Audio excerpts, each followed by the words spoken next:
Okay, my name is Shilpi Agrawal. Today we will discuss the topic backface detection method. So let's start the topic. Backface detection method is one of the technique to remove hidden surface. In computer graphics, अगर हमारे पास कोई भी object है 3D में, तो उसको अगर हम 2D स्क्रीन पर रिप्रेजेंट करना चाहते हैं, डिस्प्ले करना चाहते हैं, तो उस केस में हमारे पास ऐसी बहुत सारी सरफेसेस आ जाएंगे जो कि हमें नहीं दिखाई देंगे अगर हम उसको स्क्रीन पर शो करेंगे। तो उस केस में हमारा टारगेट क्या होगा कि हम उन सारी की सारी सरफेसेस को आइडेंटिफाई करें और उनको हम रिमूव कर दें, क्योंकि उनकी वजह से हमारा जो कंप्यूटेशन टाइम है वो बहुत ज़्यादा हो रहा था।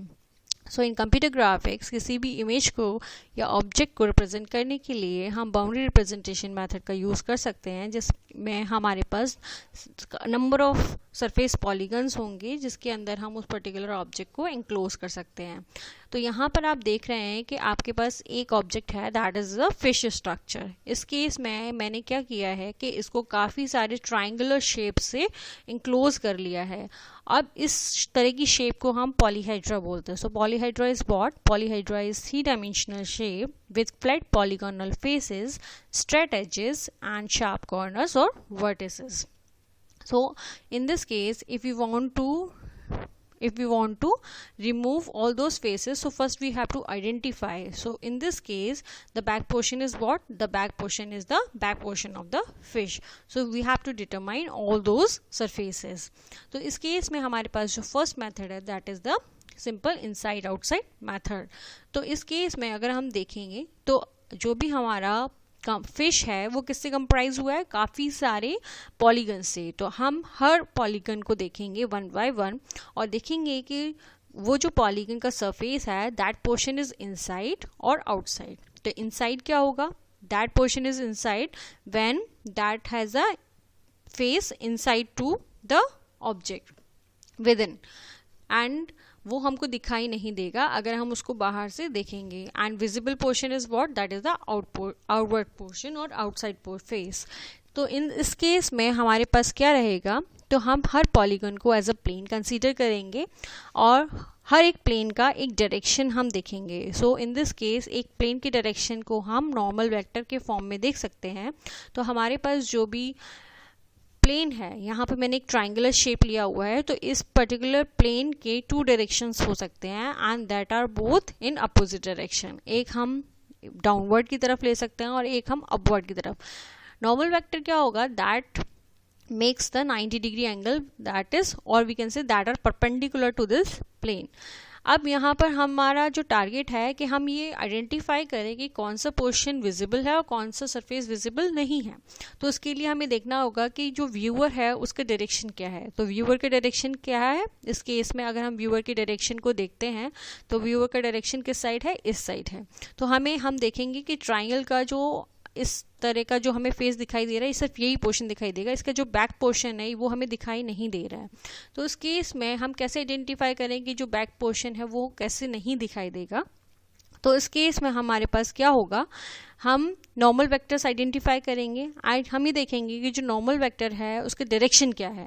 अगर नॉर्मल वेक्टर का डायरेक्शन अपोजिट है व्यूअर से, तो उस केस में we can identify that particular surface is a back face, and अगर उसका डायरेक्शन व्यूअर की तरफ है तो हम ये कह सकते हैं that is a front face. Normal vectors में हमारे काफ़ी सारे नॉर्मल वेक्टर्स हो सकते हैं, that can be many, but अगर वो एक ही डायरेक्शन में जा रहे हैं तो वो सारे क्या होंगे? पैरेलल होंगे, और वो अगर अपोजिट डायरेक्शन में जा रहे हैं दैट इज एंटी पैरेलल। तो हम एक ट्राइंगुलर सरफेस को कंसीडर करते हैं जिसकी विजिबिलिटी हमको चेक करनी है। सो विजिबिलिटी चेक करने के लिए आइडिया क्या है कि हम ये देखेंगे कि जो व्यूअर का फेस है, ट्राइंगल का फेस भी उस साइड है या नहीं है। तो इसके लिए हम क्या चेक करेंगे? दोनों का अगर फेस इस तरह से है, मतलब कि एक दूसरे की तरफ है, तो हम फ्रंट फेस होगा उसको हम रखेंगे, अदरवाइज हम उसको डिस्कार्ड कर देंगे। सो हम कैसे डिसाइड करेंगे दैट पोर्शन इज इनसाइड और outside? So if a point is inside a polygon surface with plane parameters ABCD, if AX + BY + CZ + D is less than 0। तो ये हमने ऑलरेडी पढ़ रखा है कि किसी भी प्लेन की इक्वेशन में अगर XYZ पॉइंट्स हैं और इस कंडीशन को वो सेटिस्फाई करता है तो we can say that particular point is interior to the plane. अगर अगर वो पॉइंट इंटीरियर होगा so it must not be visible to the viewer, so इस केस में हम क्या कंसीडर कर सकते हैं, that is a back face. इस केस में हमारे पास नॉर्मल वेक्टर्स जो है, जो हमने आइडेंटिफाई किया था, that makes the 90 degree angle with the surface of the plane. तो उस केस में उसका जो पैरामीटर्स हैं that is A, B and C, क्योंकि नॉर्मल वेक्टर में जो हमारी इक्वेशन थी अभी आप देख रहे हैं that is a x plus b y plus c z plus d. तो इस केस में नॉर्मल वेक्टर किससे डिसाइड हो रहा है, ए, बी एंड सी। तो these are all parameters of the normal vector. So each surface has a normal vector and it must be like this. Then if the normal vector is pointing in the direction of the center of projection, so center of projection is what, the viewer direction, then it is a front face and can be seen by the viewer. If this a normal vector is pointing away from the center of projection, then it is a back face and cannot be seen by the viewer. So यहाँ पर हमारे पास एक mathematical equation है। सो अगर हम ये जो portion है that is a viewer direction, ये जो है दैट इज़ अ नॉर्मल, तो हम इस केस में हमारे पास जो एंगल बनेगा that is 180 degree. So 180 degree it means cos theta is what, -1। So अगर 180 डिग्री बनता है तो we can say that is a front face. अगर दोनों का डायरेक्शन सेम है ना, तो उस केस में cos थीटा की वैल्यू क्या हो जाएगी, 0। It means that is not visible और we can identify that is a back face. ये भी हमारे पास इक्वेशंस हैं। जब थीटा की वैल्यू हमारी 0 से लेकर 90 के बीच में होगी that is a back face, because that indicates the value between 0 to 1। So in that case we can not identify the portion of the plane. तो यहाँ पर हमारे पास बैक फेस हो जाएगा। But if the angle is from 90 to 180 degree then this is a front face. So इस case में हमारे पास अगर वेक्टर का डायरेक्शन आई की पोजीशन के अलोंग है तो उस केस में वो बैक फेस होगा। और इस केस में हमारी जो कंडीशन हो जाएगी that is because v dot n dot cos theta is equals to v dot n. So this is a dot vector of two vectors. So v dot n must be greater than 0.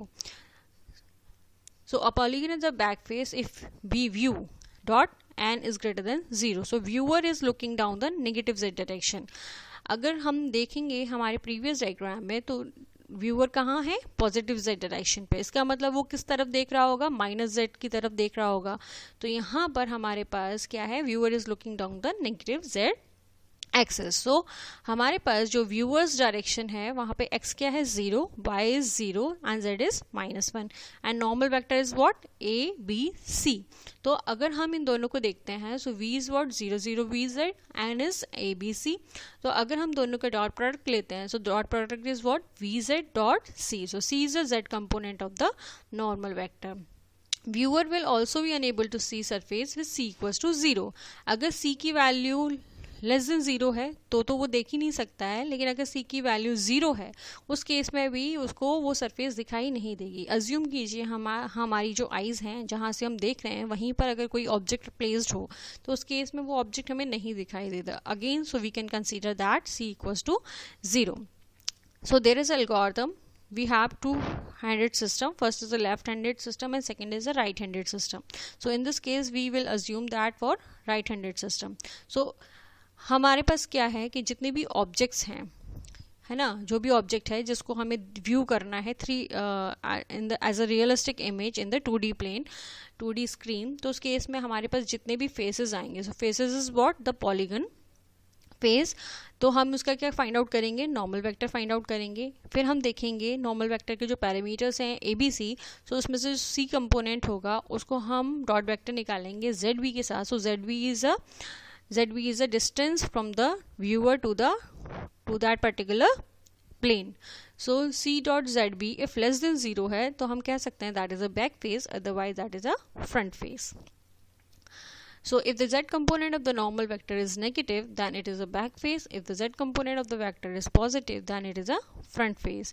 There are two limitations in this method. This method works fine for convex polyhedra, but not necessary for concave polyhedra. So अगर हम देखते हैं convex polyhedra क्या होगा, convex polyhedra जैसे कि हमने convex hull की property को follow कर रहा होगा।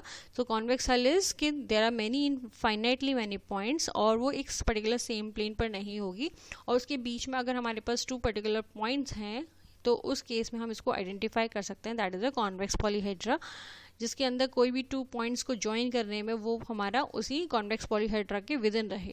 लेकिन कॉनकेव पॉलीहेड्रा में ये हमारा बेटर वर्क नहीं करता है.